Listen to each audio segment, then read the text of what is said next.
Coming up on Chapman News, the summit between the U.S. and North Korea is on. But what are its chances of success?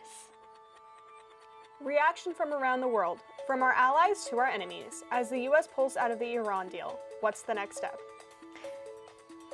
And on a much lighter note, how are you going to spend the summer? We'll preview the best in film and TV, and there isn't a single superhero involved. All that and more on today's edition of Chapman News.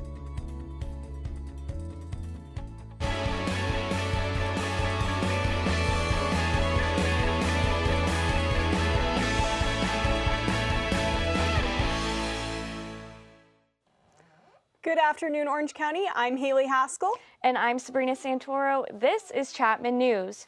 We begin today with news around the world. But first, we have breaking news out of a Palmdale High School this morning where one person was shot.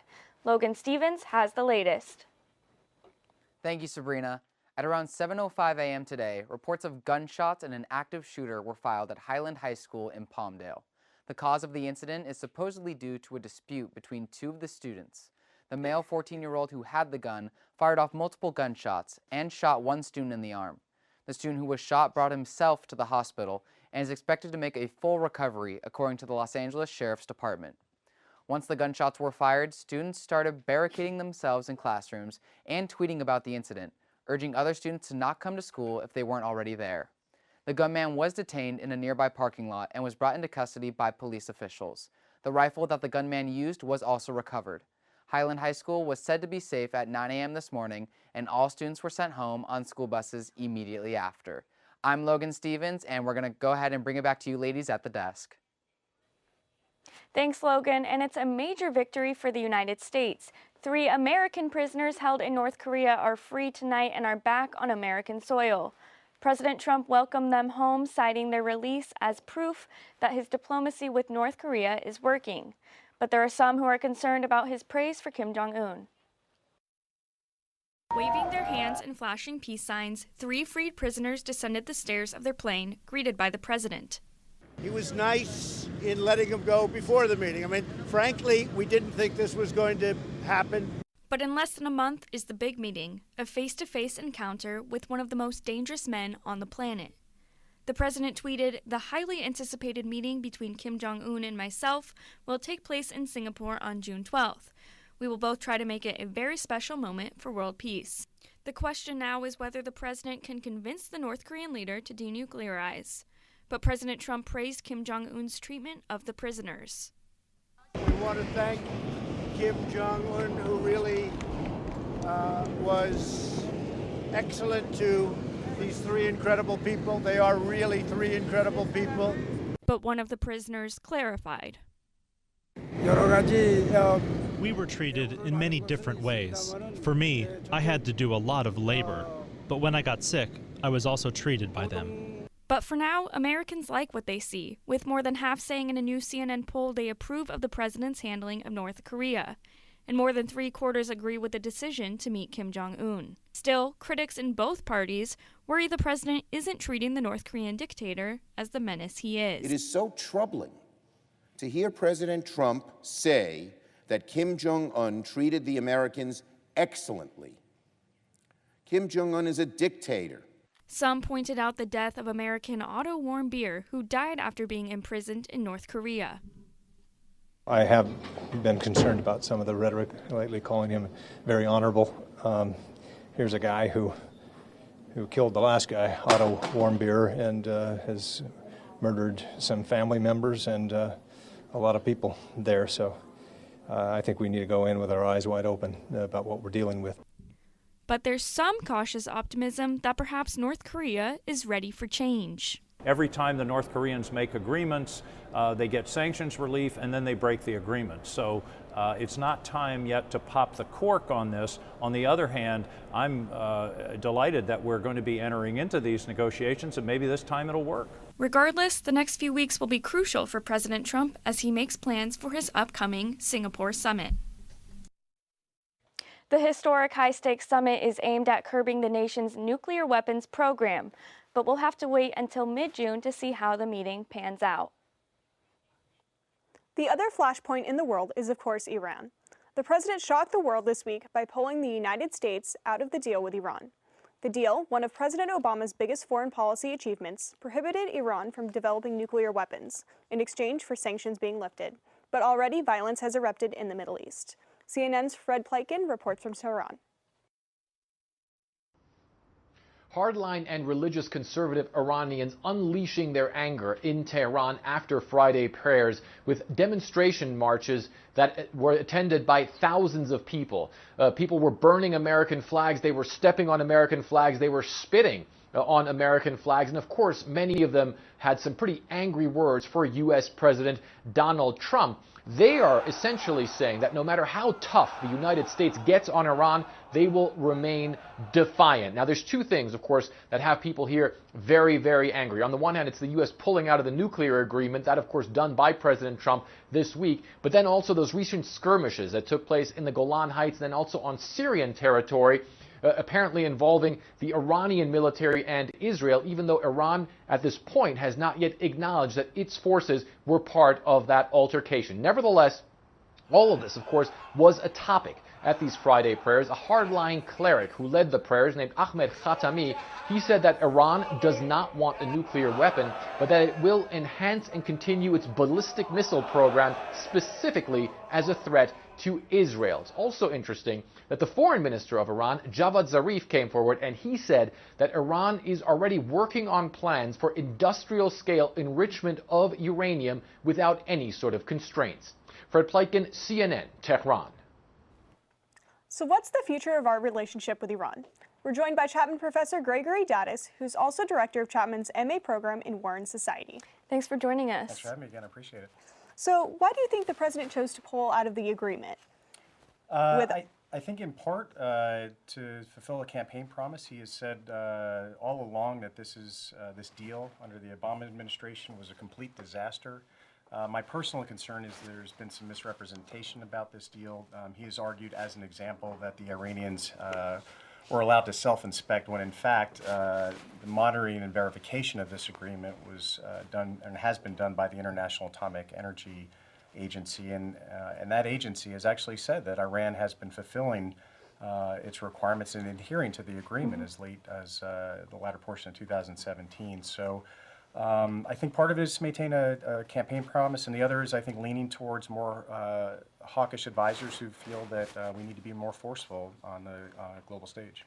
And the New York Times wrote in an editorial this week saying, quote, Trump is adept at destroying agreements and utterly lacking in the policy depth or strategic vision and patience to create new ones. Right. Do you agree with this assessment? Unfortunately, I do. I think it was a fairly compelling editorial, and even the byline was significant of where's the better deal, Mr. Trump? And what the essay lined out was that there were a number of agreements that the Trump administration has moved back away from, the Paris Climate Agreement, healthcare, DACA.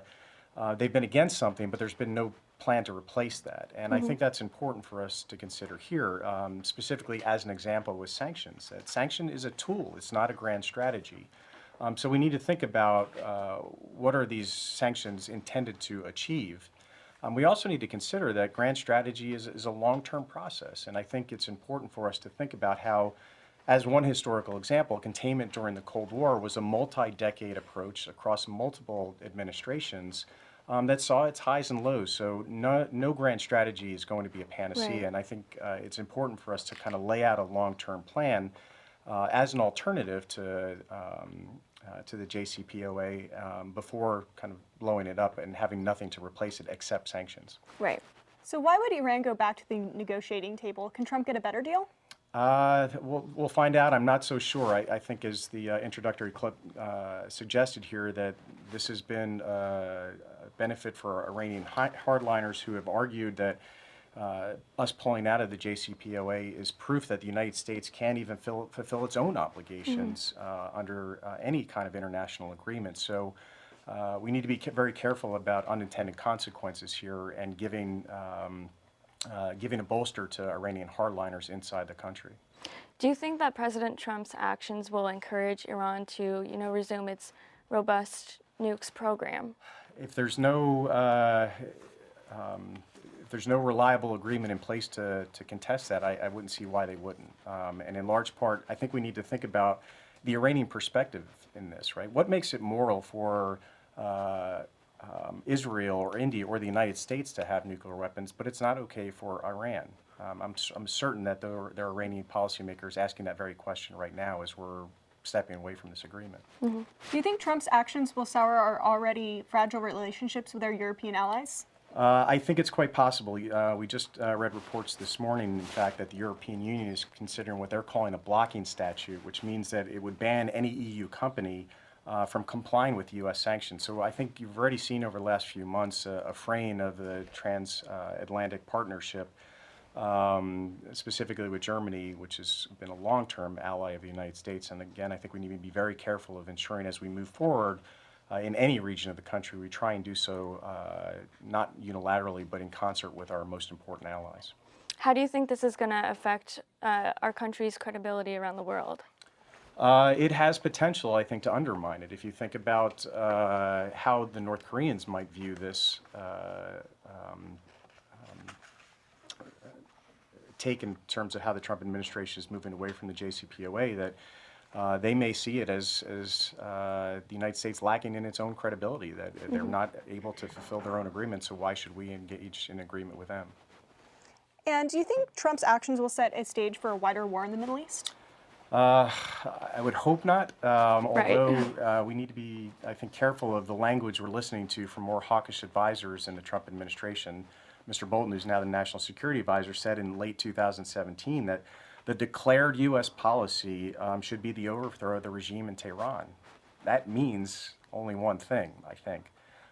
So I think we need to be very careful moving forward and ensure that we're taking a look at this holistically and giving as much preference as we can to diplomacy rather than blunt force. Do you think that President Trump's actions will make it harder to come to an agreement with North Korea over the nuclear weapons? If they see it as one scholar, Jeremy Suri, called it just yesterday, bullying tactics, if they see that the United States is engaging in bullying tactics with Iran to try and force upon them increased sanctions that will do harm to the middle class inside Iran, I think certainly that it will make it more difficult for the United States to engage in a long-term agreement with North Korea. Okay. Thank you so much for joining us. Thank you so much for joining us. Professor Daddis of the War and Society program. Coming up after the break, the ocean is always blue, but it doesn't always glow. Find out why this beach is lighting up the night. And your favorite friendly, wow, I always mess that up for some reason. Friendly neighborhood weatherman is back, and I cannot wait to give you the forecast coming up very soon. And coming up on the Best Campus Sports Show, my very last athlete of the week. Can I finally get a win? Stay tuned to find out.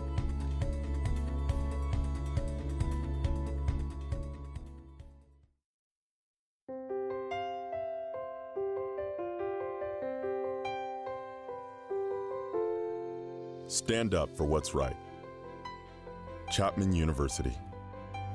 Passion, perseverance, teamwork, integrity.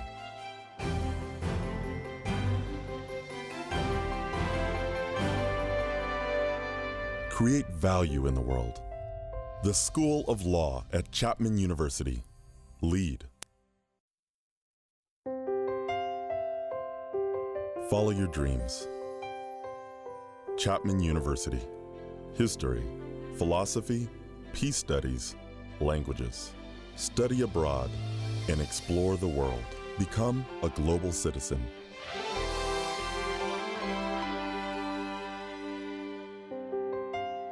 The Wilkinson College at Chapman University. Invest your humanity. Lead.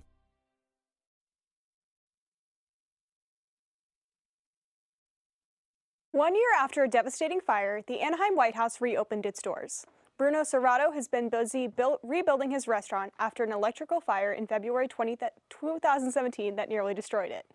Serrato is a known philanthropist in the Orange County area. He cooks food at the restaurant to feed needy children. While the White House has been under construction, Serrato cooked for the children at the Christ Cathedral in Garden Grove. The multi-million-dollar makeover focused on keeping the colonial architectural style the restaurant was famous for. The bottom floor of the restaurant will remain an Italian steakhouse, while the upstairs will become known as the B-Bar, with cuisine from all over the world. Serrato welcomed the public back into his restaurant on Tuesday, May 8th. And last week, the Kilauea volcano erupted in Hawaii and spewed lava into a residential neighborhood. This week, residents on the Big Island were warned about potential for ballistic projectiles and toxic gas. The combination of lava and groundwater has led to steam building up under the surface. With enough pressure, explosions could send objects flying through the air. The eruption has caused so much destruction that Governor has asked President Trump for a disaster declaration to help the Hawaiian communities.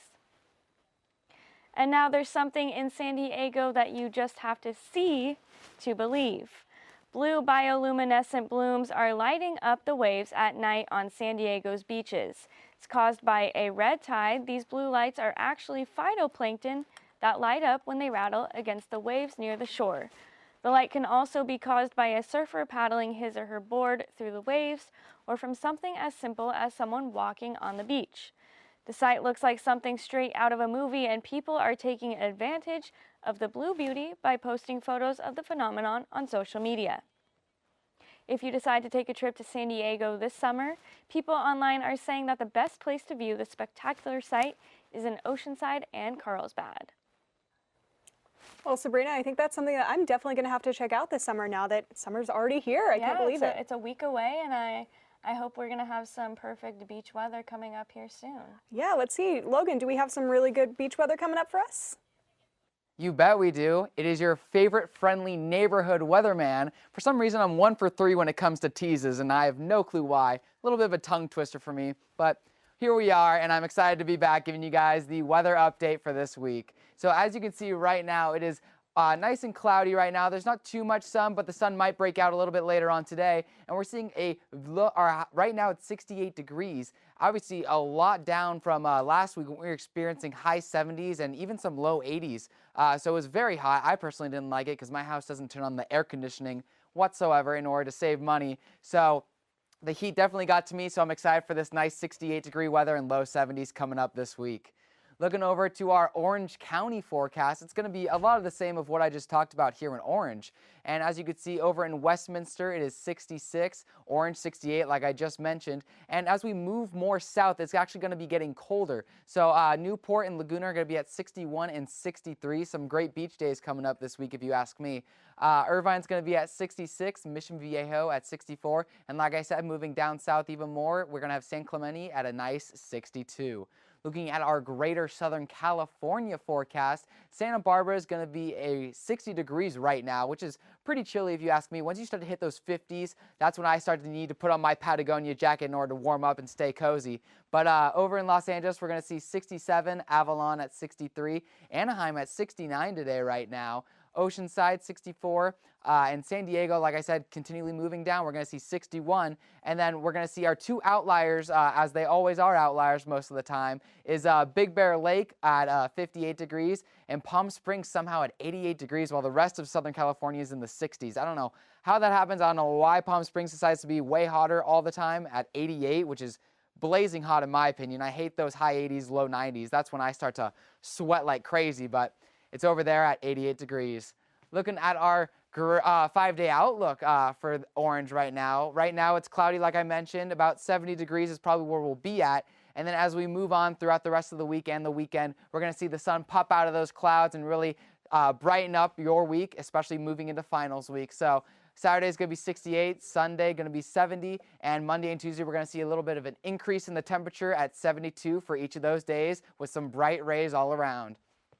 Now, the reason I have Leatherby Libraries behind me is because, just like I mentioned, finals week is coming up this upcoming Monday. I know a lot of Chapman students are going to be hunkered down inside and studying for those finals because we all want to get good grades and we all want to make sure that we graduate on time. So, good luck to everyone who's going to be taking their finals this upcoming week. I'm Logan Stevens, your friendly Weatherhood neighbor man. Have fun.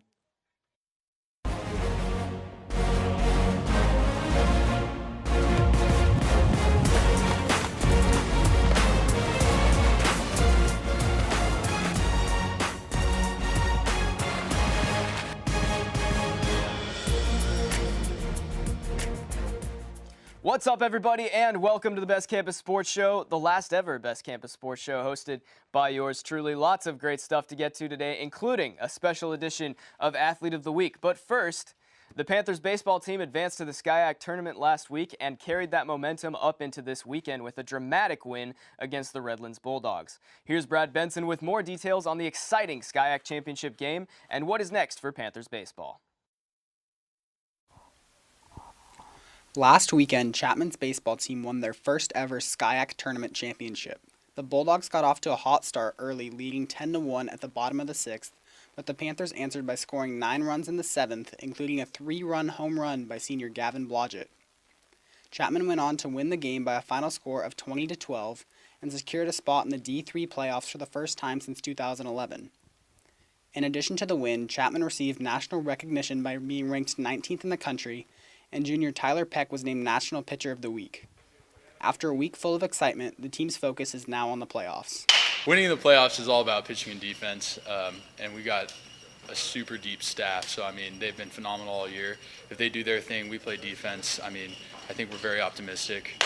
Our team's always been very loose. We play loose. We have a lot of fun. And I think just harnessing that is going to be pretty key for us, just staying loose, having fun in the playoffs. I think going into the playoffs, we're going to be pretty composed. I think coming off a big SCIAC tournament like we just had, we proved to ourselves that we can win ball games no matter what the situation. I think pitching and defense are going to be two big keys going into it. I think the offense is going to put up runs as long as guys stay healthy and execute. So I feel like we're pretty confident going into it. The Panthers will head to the regional tournament next week, and information regarding the opponent and location will be released on Sunday. From Hart Park in Orange, I'm Brad Benson, Chapman News. After that win, Chapman's baseball team becomes the second Panther athletics program to win the SCIAC championship this year after football won the SCIAC in the fall. For my last highlight of the week, I had no choice but to choose a moment from one of my favorite teams, the Boston Celtics. Eliminated the Philadelphia 76ers from the playoffs on Wednesday night. This Game 5 went down to the wire, but at one point, the first quarter was all about Marcus Smart and Jason Tatum. That's poked away by Smart. Tatum gives it back to Smart. Back to Tatum for the two-handed jam. Kyrie Irving and Gordon Hayward are out, and the Celtics still have guys who can make plays like that. That and some incredible coaching from Brad Stevens is why this team is in the Eastern Conference Finals. Now, with this being my last Chapman News, I wanted to save Athlete of the Week for last. Athlete of the Week has been the best part of my week ever since I started doing it last fall. It's allowed me to be myself and do what I do best, which is play and broadcast sports and make stupid jokes. If you've seen any of our Athlete of the Week segments, you know that it is a recurring theme that our hosts have never been able to defeat an athlete. In order to have my best shot at changing that in my last ever Athlete of the Week, I called up our old friend, running back Joe Muty, who went to double overtime with me last time we faced off. Can I break the Chapman athletes' undefeated streak? Let's find out.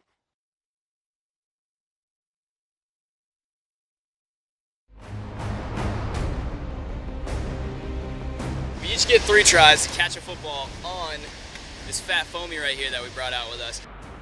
I don't think Tim could do any better. Sudden death, baby!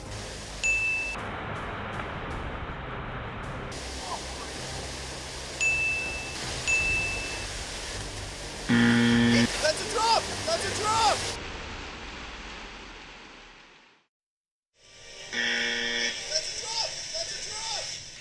I'm so sick. If Tim wanted to rematch me right now, he wouldn't go well at all. What was that about a rematch, Joe? I'm way ahead of you, bro. So we're going to add 2 throws this time to our 3 chances from last time, making that 5 chances to catch the football on the surfboard. And that's going to make sure that the best man wins this time. None of this 3-throw garbage anymore. It's still going to be the same result. So. We'll see. We'll see. Let's go.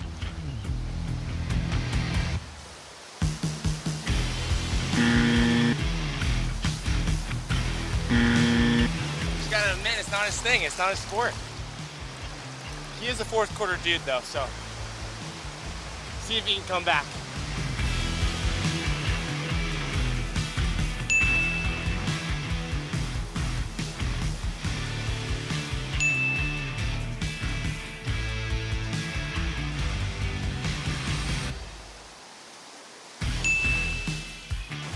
I think we were on the same team for a little bit there. But now I gotta go. He got 3 out of 5, so now I gotta do one better. This ain't going into overtime this time.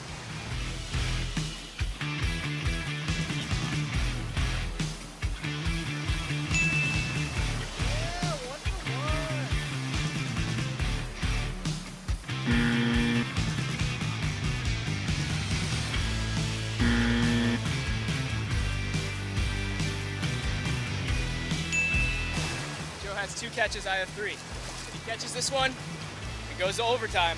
If not, you look at the first host ever to win an Athlete of the Week.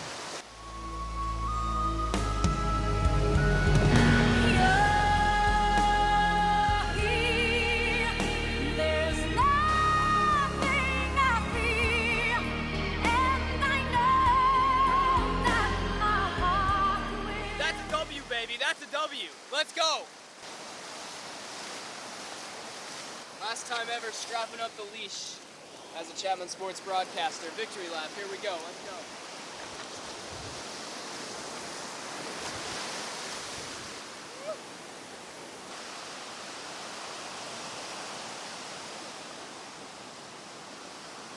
So as the sun sets on my Chapman News career, I finally get to win an Athlete of the Week. It was a long time in the making. Can't believe it finally happened. Joe, thanks for joining me for the last one. And how does it feel to be the first athlete ever to lose an Athlete of the Week? I'm sorry to all the athletes at Chapman. I lost the streak, but it was a well-deserved win by this guy, Tim. Thank you, Tim, for all you've done this year. I appreciate it, Joe. Thank you for joining me, Joe. Thank you to all the athletes that joined me throughout the semester and last semester on Athlete of the Week. And for the very last time on Athlete of the Week, I'm Tim Wolf. I have lost so many of those. It was one of my personal goals to win one before I left, and I finally did it. But in the end, the best part about these competitions to me is being able to create relationships with the athletes we cover. After we filmed that first competition in the fall, Joe is one of my go-to surfing buddies here at Chapman. Sports are all about the people, and Athlete of the Week is supposed to convey that. So that will do it for my very last time anchoring the Best Campus Sports Show. I have a lot of people who I need to thank for helping me get this far, but if I listed them all off, it would take forever, and I would probably lose it here on air. So to all of you, you know who you are, and thank you. Any success I've had and have in the future is because of you. I don't have anything lined up just yet for after this, but with the experience I've gotten here, I'm confident I'll land firmly on my feet and in a good spot. In the words of Dwight K. Schrute, I am ready to face any challenge that may be foolish enough to face me. Follow me on Twitter if you want to keep up with me after I graduate at TimWolf_. And now, obviously, I won't be here in the fall, but the Best Campus Sports Show will be. Same Panther time, same Panther channel, and in some capable hands. I'm looking at you, Brad Benson. For the last time, I'm Tim Wolf. Take it easy, everybody. I'll never forget the day our landlord called and said, read your lease. No pets allowed. My owner tells him my dog ate the lease, but that didn't work. And now I'm stuck in a shelter. But this pit bull is ready for a new crib. I'm loving, loyal, and play well with others. So don't be intimidated by all my muscles, because the biggest one I have is my heart. That's right, I said it.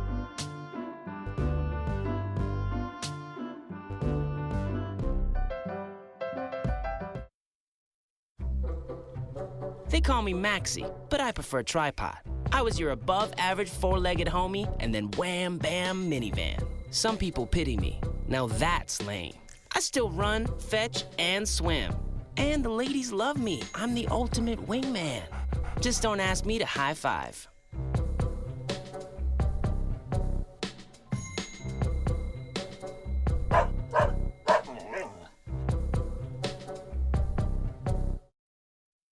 Spring semester comes to an end and finals are next week. We wanted to ask Chapman students what their last thoughts about their 4 years are. Our reporter Camila Ferrero has the story. Graduation just around the corner, I'm going to find out what seniors are thinking and feeling during their last moments here. Have as much fun as you can within all your 4 years, because you're never going to get your college time back, and not focus so much on your grades, and that C's really do get degrees. I tried harder in my first couple of years so that the last couple of years of school would be a little bit more enjoyable and a little bit more fun. I think just to surround yourself with people who make you happiest and like the best version of yourself, and you know, kind of people who always make you want to constantly keep growing. Bartosh. For us SEC majors, Bartosh is like the key of the whole program, so yeah, definitely Bartosh. Danielle Alexandra, she's an amazing woman who teaches an experimental course here, and I'm going to see if after college I could work with her and continue that professional and personal relationship. Never say no to Paul's. Yeah, Paul's. Paul's. Like 5 days a week. Paul's. It's usually my place. It's pretty much the go-to. Ooh, I love Pizza Press. I will also be graduating next weekend, and my best advice is life is about who you know, so make the best connections you can while you're at this beautiful school. Study hard, but also have fun. I'm Camilla Ferrer for Chapman News. Have a wonderful summer. And now that Camilla has told us how the seniors feel from their time at Chapman, let's find out what we can learn in the world of entertainment. Camilla? Thanks, guys. Here's all the entertainment buzz you might have missed this week. First, it was Zayn and Gigi, then it was Channing Tatum and Jenna Dewan, and now Ariana Grande and Mac Miller have broken up after 2 years together. According to E! News, the two split because of their busy work schedules, but are still remaining friends. Ari revealed the breakup on Instagram by posting a throwback photo of them cuddling on a couch with a touching caption. Miller, on the other hand, hasn't posted about the breakup. The last time the pair were photographed together was outside Madonna's Oscar bash back in March. And there's nothing holding Shawn Mendes back from clearing up the dating rumors going around about him and Hailey Baldwin. There's been speculation of the singer and the model dating, and it all started with a tweet. Back in 2013, Baldwin tweeted, "Hey Shawn Mendes, let's date so you can sing to me all day." It looked like the two made their couple's debut at the Met Gala earlier this week, but the next day, Mendes told W Magazine that he and the model are just really good friends. Early this week, Dr. Dre has lost a major battle, but it wasn't a rap battle. The rapper responsible for discovering Eminem and creating Beats headphones lost a trademark battle with a gynecologist. Dr. Dre, whose real name is Dreon M. Birch, wanted to trademark the name Dr. Dre for his medical and motivational speaking services, but the rapper's lawyers argued it might create a false connection between their two brands. The two doctors have been locked in the dispute for almost 3 years. Dr. Dre successfully won the case by simply stating, "Dr. Dre is not a medical doctor, nor is he qualified to provide any type of medical services or sell products specifically in the medical or healthcare industry."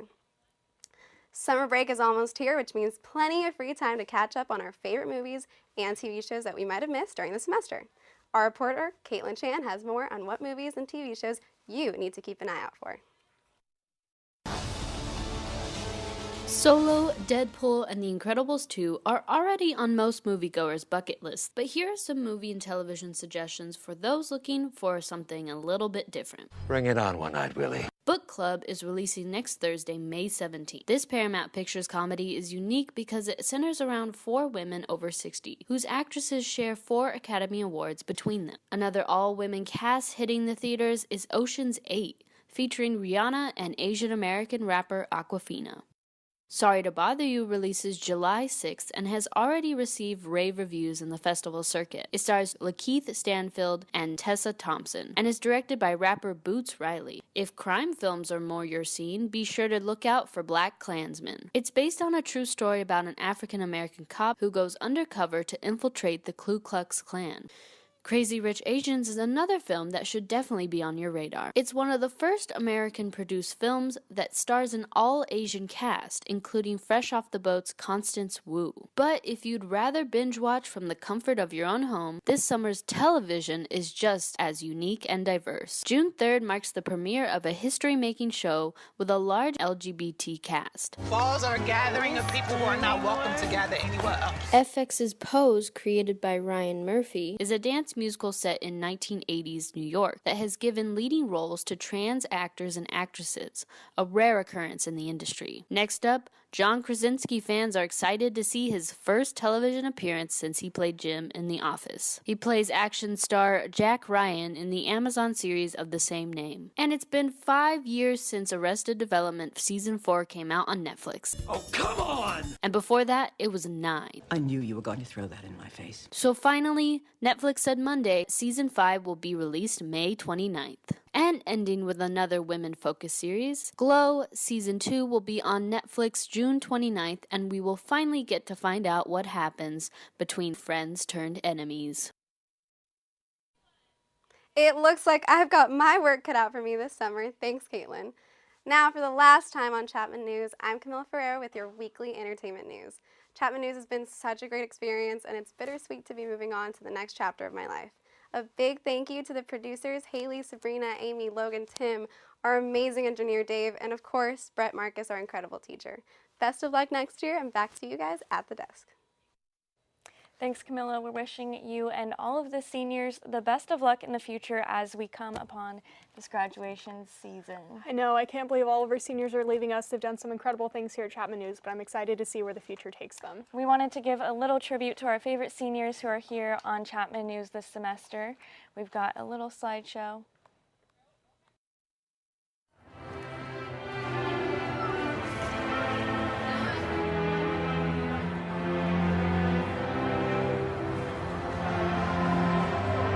So we talked all night about the rest of our lives, where we're gonna be when we turn 25. I keep thinking times will never change. Keep on thinking things will always be the same. But when we leave this year, we won't be coming back. No more hanging out 'cause we're on a different track. And if you got something that you need to say, you better say it right now 'cause you don't have another day. 'Cause we're moving on and we can't slow down. These memories are playing like a film without sound. And I keep thinking of the night in June. I didn't know much of love, but it came too soon. And there was me and you, and then we got real blue. Stay at home talking on the telephone, and we would get so excited and we'd get so scared, laughing at ourselves, thinking life's not fair. And this is how it feels. As we go on, we remember all the times we had together. And as our lives change from whatever, we will still be friends forever.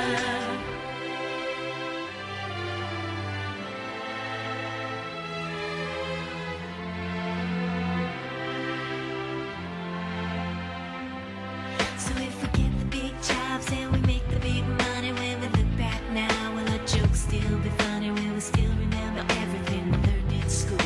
Still be trying to break every single rule? Will little brainy Bobby be the stockbroker man? Can he ever find a job that won't interfere with the tan? I keep thinking that it's not goodbye. Keep on thinking it's our time to fly. And this is how it feels. As we go on, we remember all the times we had together.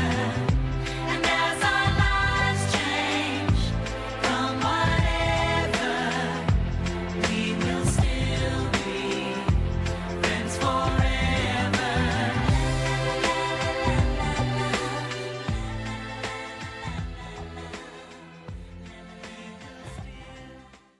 Haley and I will be here for one more semester, but unfortunately that means we have to say goodbye to all of our seniors. Thank you guys so much Thanks for all so your much for hard all work. Yeah, thank you guys so much for all that you've done. The show has been absolutely incredible with all of your help, and I really appreciate all you We guys can't have wait done. to see what you guys do in life, and hopefully you'll all hire us. Yes, definitely.